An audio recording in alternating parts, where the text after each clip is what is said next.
Hello, Health 425ers. This is Peter, and this is my top 10 list on American Indian reservations. So as I was researching this topic, it actually hit really close to home for me since my father is an American Indian, and I myself am a member of the Micmac tribe located in Maine and southern Canada. So these first two pictures are just two members of the Micmac tribe. In the top right is someone in a more traditional Micmac gear, and in the left, this is actually my older brother in his gear for the Book of Mormon videos. Yeah, let's get into it. So reservations and the United States government, United States settlers, and American Indians have a complex history, as we got into a little bit in class. So the history of reservations date back kind of to 1785, when there started to be some limits set on where American Indians could settle, but formal reservations were created in 1851. Today, there are 574 recognized tribes federally, and in the United States, there are 5.2 million American Indians, with a little over 1 million living on reservations, about 22% of the American Indian population.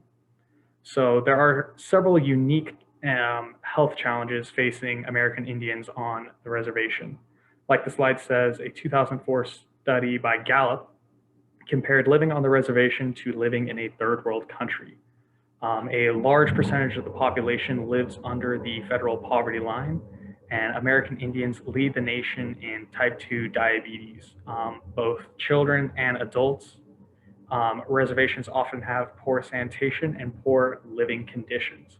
These are all things to keep in mind for healthcare workers as they deal with American Indian patients, because the 2010 census found that the population is actually growing among American Indians in the United States.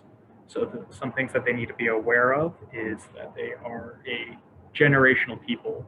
Grandparents will live with parents and with children. They have strong family connections, but they also do, as pointed out earlier, have several of these health challenges. They deal with substance abuse quite high, diabetes, rates of depression. So these are all things that healthcare professionals should keep in mind when dealing with American Indians, and specifically those on the reservation, because those living on the reservation have higher rates of diabetes, unemployment, depression, substance abuse. So when working with reservations, it is important to keep all these things